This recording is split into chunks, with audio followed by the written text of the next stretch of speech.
Anschluss unter dieser Nummer.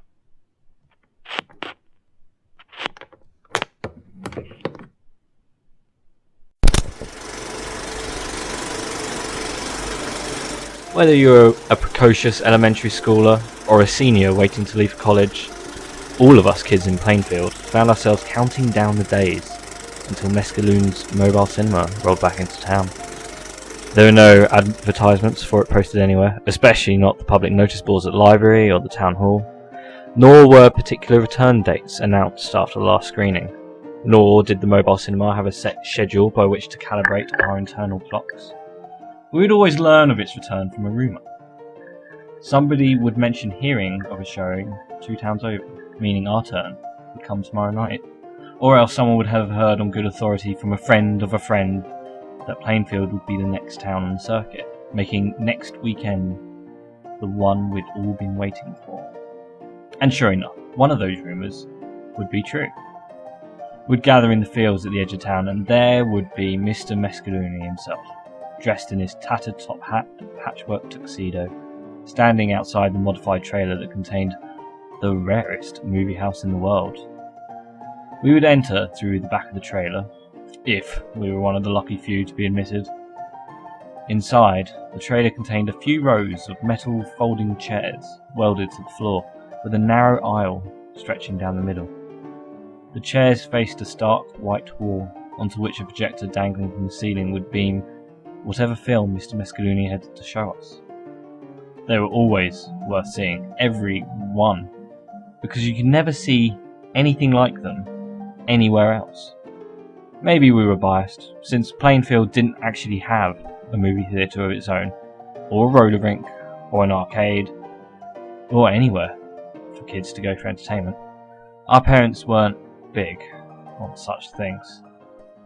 All the same, long after some of us had left Plainfield for greener pastures and had seen the kinds of movies everybody else had enjoyed, we had to admit that nothing was ever as exciting as the films of Mr. Mescalune.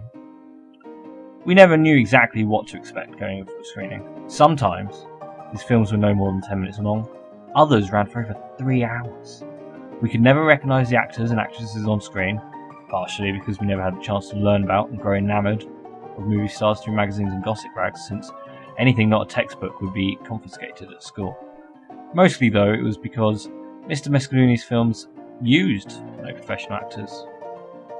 Maybe he picked them for their looks, or for the sounds of their voices. Maybe his casting selections had no logic whatsoever. It didn't matter.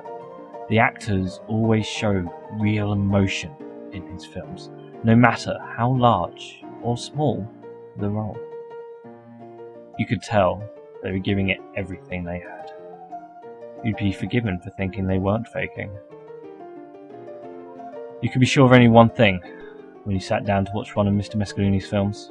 Somebody was going to die. Their death wouldn't always be gory. Sure, there were the bloody ones, the machete to the skull, 1,000 strategic cuts of the razor, a gunshot at close range.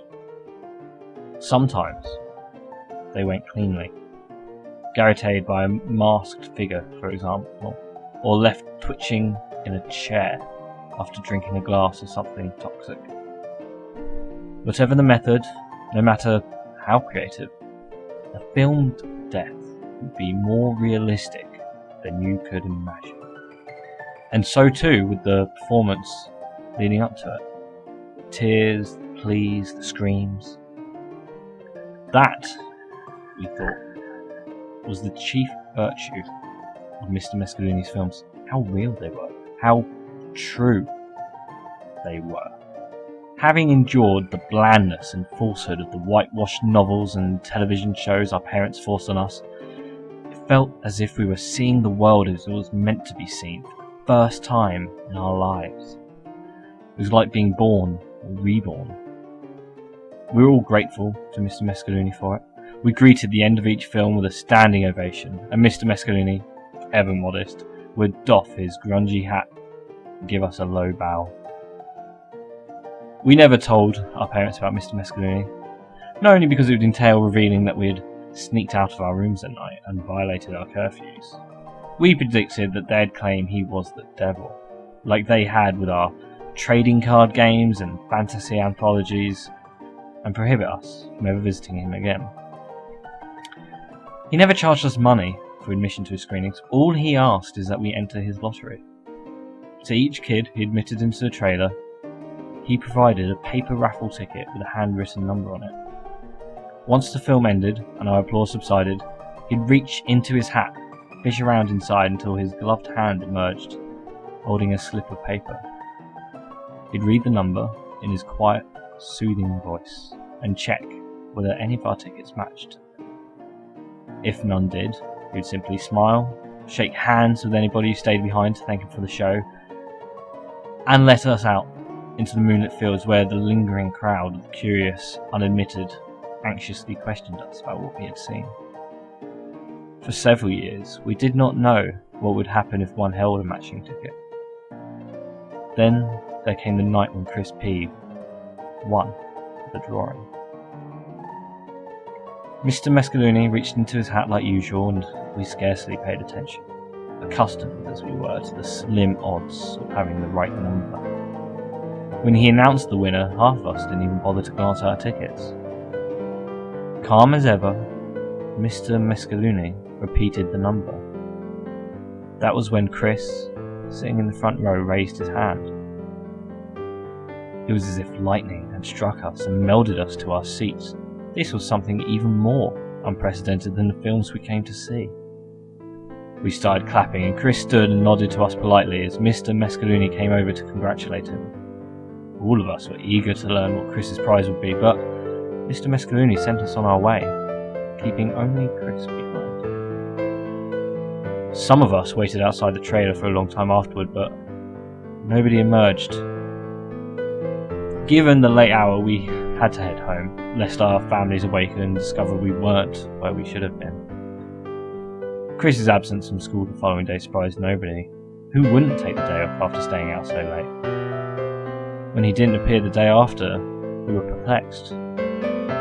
Once an entire week elapsed, we were downright curious. Even so, we didn't dare tell an adult. What would become of the mobile cinema once they learned of it? For that matter, what would become of us? We didn't glimpse Chris again until the next time Mescalune's mobile cinema parked in the outskirts of town. Those of us who gained entry waited eagerly for the projector to warm up and give us what we needed to see. And when it finally flickered to life, dust motes swirling and sparkling in its beam, we beheld none other than Chris P. on the screen before us, sitting shirtless against a concrete wall. We erupted into thunderous applause. Our friend looked more alive on film than he ever had in the streets of Plainfield. He looked up at the camera and stared forward, as if he were looking into each of our eyes. He knew who we are, after all. He knew we'd be there, watching, enjoying. We could feel that he dedicated this performance to us. He opened and closed his mouth a few times, tentatively, as though he had a monologue to recite, but couldn't remember any of his lines. After a few attempts, he clenched his jaw and fixed his gaze someplace beyond the camera. It was like he looked through us at that point, like we were transparent, or like we were ghosts, like something that didn't exist anymore, because we weren't real enough to be worth acknowledging. A shadow fell over the frame from the foreground, climbing up Chris's face. At first he stayed expressionless, resigned or stoic, or simply refusing to emote. Then a low rumbling burbled over the speakers. Soon it gave way to a loud, unmistakable whir, the sound of a ready machine. Tears began to stream from Chris's eyes as if they had a life independent of him. In another minute, the rest of him had caught up and his body began to shake as he broke into convulsive sobs. A figure wearing all black, with face obscured beneath a black ski mask, entered the frame. A chainsaw rattled in his gloved hands. Chris regarded the newcomer and murmured something inaudible beneath the chainsaw's whine. The words weren't important anyway. He could have narrated a shopping list and it would have seemed imbued with purpose, meaning and vitality. He had us riveted. The figure raised the chainsaw over Chris's head, and our friend closed his eyes, trembling. The blade lowered toward his neck. The figure fainted once, twice, and then, in one powerful downward swing, the chainsaw bit into Chris's spine. He yelped, but the sound was cut short as the blade did his work. His head flopped forward and fell to the ground, and the figure nudged it out of view and left the screen. For a minute and a half the camera lingered on the headless body. The pool of blood widening beneath it was the sole sign of movement. And then the camera cut to black. We could feel the realization percolating through us. What we beheld was no ordinary film. A scene that realistic could not have been faked.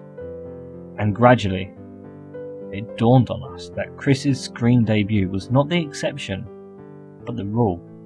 Every film we had viewed at Mescalune's mobile cinema documented the final moments of someone's life, and we understood the price we paid for coming to see it. We spent a few seconds figuring out how to react. We'd be lying if we said we hadn't been moved. Somebody began a hesitant clap, and shortly thereafter everybody else joined. The applause fed on itself and grew. Some whistled, others cheered. We were all on our feet within a minute. And Mr. Mescalune stood beside the movie screen and bowed and held out his hat for the lottery drawing. None of us were picked that night.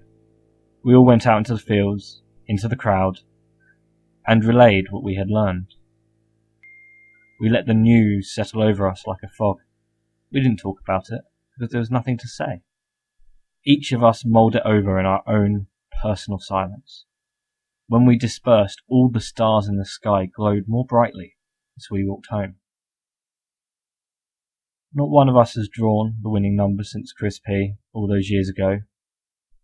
But the night may yet come, because even though we know the great secret of Mescalune's mobile cinema, we have never missed a screening. And the crowd that gathers at the edge of town for a chance to see one of Mr. Mescalune's films is larger every time he visits.